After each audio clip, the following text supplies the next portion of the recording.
Hello guys, and welcome back to yet another video. Now, only 4 weeks until the Championship season starts, Sophie, and we haven't really spoken about the Championship transfers so far. So today, we're going to pick out our favourite transfers. Who is winning the EFL Championship transfer window so far? We are going to do this for the Premier League tomorrow as well, so do look out for that. And do comment down below, guys, who do you think is having the best transfer window so far? It is early days and it is subjective. You can have your own opinion, that's fair enough.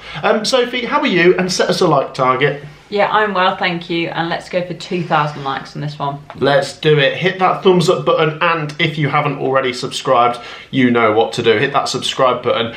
Right, so before we get into this video, myself and Sophie have been sat down looking at everyone's transfer activity so far, and we've come across 6 teams that we're going to highlight today. I know it's not a round number, but we'll go with 6. Before that, here's some honourable mentions for some of our favourite transfers so far. Sophie, we haven't actually spoken about Coventry signing Kane Kessler-Hayden. Obviously, he was Preston's player of the season last year. It does look to be a replacement for Milan Van Eyck, but possibly not. Well, you can't have 2 really good right backs, can you? Would that work?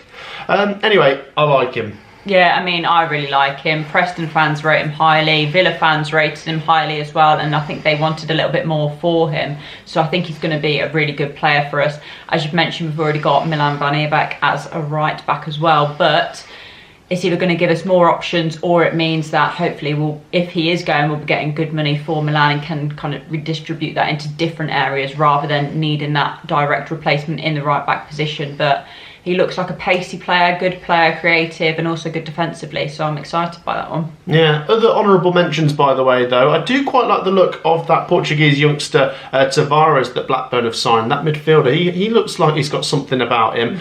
Also, Sophie, Bristol City have signed Emil Rees. I always liked him. It felt to me that he'd always score against Coventry, but that's because Preston always beat Coventry. Good signing. I mean, on a free as well, I think. Yeah, it is on a free. I presume that's to replace Naki Wells, who's gone out the door. Yes. Yeah, but a good replacement. Sophie, we do need to talk about the fact that Hull City have been hit with a transfer embargo. I mean, this is just a joke. We were talking about Sheffield Wednesday last week, and then the Hull City news broke. 3 transfer windows they've been banned from, so this is really damaging. I was going to say an honourable mention to Sami Ajayi, who they've signed from West Bromwich Albion. I do like him. That's a solid centre-back. And they're just going to have to rely on free transfers and loans, I guess, now, Sophie. I mean, a desperate situation for the Hull City fans. They're going to be hoping to just survive, I guess. Yeah, I always feel for the fans in these situations. Same with Sheffield Wednesday. It's the fans that suffer, but yeah, if you're not making your payments on time, then obviously you will be punished, and that's what it's for. Yeah, commiserations, Hull City fans. Do share your thoughts down below. I mean, a transfer ban doesn't necessarily guarantee relegation. It is possible they could still have a decent season. Do you remember Cardiff a couple of years ago under Ballou, and they finished like in the top half, didn't they? Right, Sophie, also Millwall have signed Josh Coburn. I think that's about 5 million from Middlesbrough. So they're not afraid to spend the cash. I do like this signing, though. Yeah, I do like him as a player. I thought 5 mil is maybe a mil or 2 over what I would have valued him at, but I still do think he's a good player. Yeah, I rate him, I do. Also, Sophie, Preston North End, who we've just spoken about, losing Emil Rees. They've brought in Everson, the goalkeeper from Leicester, on a free. Decent business, I like him. Yeah, I mean, we like free signing, especially when it's like a decent player as well, then happy days. The final honourable mentions we will say are Stoke City bringing in Tolovierov, obviously Sorba Thomas as well from Huddersfield. Swansea City have signed this winger called Inusa for 5 million, so they're not afraid to spend the cash. He could be really good. Sophie, West Bromwich Albion bringing in Nat Phillips is really good business. I do like him. Yeah, he's a very, very good defender, isn't he? And I actually feel like he's going to fit in really well at West Brom. They're a good defensive team. Exactly. You know what I mean? Like, I think he'll flourish there. And then finally, Sophie, Wrexham bringing in Ryan Hardy is probably their best bit of business so far. Decent player for Plymouth. Scored against Coventry when they beat us in April. But yeah, I think that's decent business from Wrexham. They've just got to try and add as much Championship experience as possible. Obviously, we will mention they lost Paul Mullen. He's gone out on loan to Wigan, I believe. Anyway, that's just some honourable mentions for some transfers. Sophie, let's talk about the clubs that have impressed us. I think we should start start with Watford. Watford's business has impressed me. They've brought in Hector Cipriano, who I really like, from Peterborough. Mark Boller has come in from Sanson-Spor. Nathan Baxter from Bolton, and there's also Vivaldo Semedo from Udinese. They're really utilising the free market. They are. Not bad business, is it? No, and I feel like that's a good foundation to build on. I do feel like they will throw a little bit of money about, but right now they're really utilising that free market well, and they're strengthening areas they needed to be honest. So it's some good business so far. Yeah, I think we're going to put Watford in our top 6. Bear in mind, guys, this is not a prediction. Just because we're putting Watford in our top 6 businesses so far from clubs in the Championship doesn't mean we're putting them in the top 6. Top 6, yeah. But I think when you look at Sheffield Wednesday in turmoil, Hull City in turmoil, Watford a little bit more stability, even though they always change the bloody manager. At least they've not got a transfer ban. But look, good business so far. Kind of unpredictable, unfamiliar territory with Paolo Pezzolano coming in after Tom Cleverley had done a decent job. But there's always that possibility they could finish in the top half, isn't there? Exactly, you just never know. Sophie, next up, let's talk about Derby County. They have made the cut for me. They are in the top 6 Championship clubs for business so far. I like their approach. It's a lot of experience. So they've brought in Danny Bath from Blackburn and Andy Vyman from Blackburn on frees. What's the common theme there? Is it John Eustace? Could it be? Is he getting the band back together? Blooming at poor Blackburn. He's left them and he's taking all the players as well. Managers do that though, don't they? They like the players that have worked under them, and then they'll think, oh, do you know what, bring them to the next club. Good experience though he's bringing in. Richard O'Donnell as well, who's come in from a free from Blackpool. He's a backup goalkeeper, surely, 36 years old.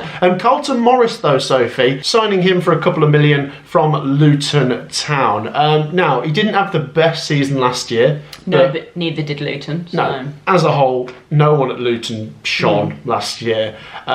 If you get the right tune out of him, he gets at least 15 goals. Yeah, he's a very, very physical player, and for me, Derby are quite a physical side, so again, he'll fit in well there. But yeah, on his day, he's a very, very good player. I know a lot of people say, oh, but last season he wasn't very good at all. But I think if Derby can play to his strengths, I think he'll have a good season. Yeah, obviously Derby County are not finished with their business yet either, but John Eustace has got decent pull, and Derby County will be perceived as a club on the rise. Their first home game of next season, Sophie, is against Coventry.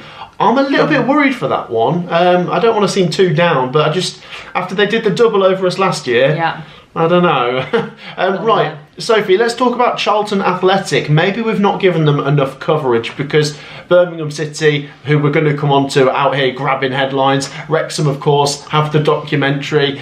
Charlton came up through the playoffs. Speaking of that, Macaulay Gillespie has signed a new contract extension. He scored the winning goal from that free kick against Leyton Orient last season. But the business, Sophie, has quite impressed me here. Thomas Kaminski from Luton Town, Amari Bell from Luton Town, Sonny Carey as well from Blackpool, and I really like the signing of Olafe from Stockport. Got about 30 goals and about 100 appearances for Stockport County. Really, really good player for them. But very clever from Charlton, just picking apart Luton Town, who are going in the opposite direction. Exactly, but these players do have experience, and they're going to need that in order to stay up and do all right next season. So I think they're doing their transfer business quite smart at the moment. I think it's very, very wise to have an experienced goalkeeper, and I do think he's a decent goalkeeper. And as you've mentioned, some of their forward players as well, and some of their forward players they've already got in Matty Godden as well. He has got that championship experience, so yeah, I think so far it's looking good. Yeah, Godden, Olafe, they could get a few goals between them next season. Kaminski, you're right, obviously at Luton Town, Blackburn before that as well. I think one of the best bits of business Charlton have done this window is getting Nathan Jones to sign a new deal, because he was linked with Cardiff, wasn't he? Yeah. So well done, Charlton. We're quite impressed so far, giving themselves a fighting chance of staying up, I must say. Yeah, definitely. Next up, Sophie, Queen's Park Rangers. Let's talk about their business. Keely Adamson has come in. They've also brought in 22-year-old midfielder Karamoko Dembele. Umbengi has come in from Reading, and the one that's really impressed me is Kwame Poku from Peterborough. I really like this guy. I think he's... Few teams wanted him as well, and he's chose QPR. I was going to say, any Championship team should be queuing up for him. Yeah. He's a really good player. Obviously, we did expect to see some change, Sophie, with the change in management as well, with Julian Stefan coming in. But surely reasons to be optimistic for QPR, yeah? Definitely. I mean, I like the business they've done so far. I keep seeing their names attached to different players, so they seem still very active in the transfer window. But you've already mentioned, I think very highly of Poku, and I think he'll do a good job there. And I think that QPR's recruitment is usually pretty good, to be honest. It is, isn't it? Yeah, they quietly go about some business and they find stars in lower leagues and bring them up to the Championship, and they do quite well. So I think this could be another one. Good at developing players, good infrastructure. I agree. Excited to see about QPR. I feel like there's plenty of teams that are in the sort of playoff mix for next season, and QPR are certainly one of them. Another one, Sophie, are Norwich City. Let's talk about them. Norwich have brought in Jacob Wright from Manchester City for a couple of million. Kovacevic has come in from Sporting, and they've also brought in Jakov Medic from Ajax. And the one that's mostly impressed me is Harry Darling, Sophie, on a free. I think with Medic and Darling, you've already got a very good looking defensive block there. Yeah. So Sophie, that is really good defensive and goalkeeping signings from Norwich in particular there. We do expect them to lose attacking players. Now Jonathan Rowe has already gone. About 14 million. Yeah, 14 mil, decent thing. Sargent and Signs, are they going to be able to keep hold of both of them or one of them, or? I think one. I'm seeing Sargent linked with a move away more, and that seems to be gaining a bit more traction. So I don't know how much they'd get for him, but I mean, 14 mil for Jonathan Rowe. They've spent a little bit of it, but I feel like they've still got enough in the kitty to, again, strengthen more forward areas now. And I mean, mentioning the manager as well, I think Liam Manning's a good manager. I think he's doing all right in the transfer window so far. It's a difficult one when you are expecting some players to leave, so you've almost got to preempt that. I think, okay, how much money are we getting for that, and then have signings lined up, because as you mentioned, beginning the season in 4 weeks, you want the players in quickly for pre-season. Yeah, absolutely. Do share your thoughts down below. Is Sargent good enough to cut it in the Premier League if he was to go to a Leeds United or something? But Norwich fans, I must say, so far so good. I like the business. Right, Sophie, let's move on to probably our number one. Who is currently winning the EFL Championship transfer window? It has to be Birmingham City. Sophie, let me just quickly run through the names because I know most of them, but I'm just trying to make sure I don't miss anyone. Tommy Doyle, Phil Newman, Bright Asahi Samuel, Kyogo, Damari Gray, James Beadle, Taylor Gardner-Hickman, Alphonse Samstead. They've just brought in Fujimoto as well. Sophie, so many players, they just keep coming through. It can't go on like this. It can. Honestly, though, it's so impressive. I mean, if you go back to our early predictions at the start of the summer, I think you weren't as keen on Birmingham as me. Your mind might have changed. I wasn't as optimistic, but I said that I think they've got decent pull. And yeah, since then they've made quite a few good really good signings. So my mind's changing a bit. You all laughed at me. Well, I have to say you're not laughing now. Honestly, Sophie, I mean, this is a statement of intent. Yeah. I mean, even if they did half of this business so far, you'd be thinking, oh yeah, they could challenge for the playoffs. Yeah. I really think they're going to push the boat out and try and go for the top two. I'm not standing right here now saying I think they're going to make the top two, but it looks like they're really going to push for it at least. And Ipswich Town on the opening day, if they can win that game, that will put the cat amongst the pigeons. Sophie, you look at the business here. Tommy Doyle is the one that really impresses me. Very good. Yeah. Really good time at Sheffield United. I think, were they trying to re-sign him? Because if Birmingham have managed to get him over Sheffield United, that's a real statement. Yeah, I think they were, but I'm not sure whether they were trying to sign him to buy, and maybe Wolves didn't want to actually sell him. So I know that they've loaned him out to Blues.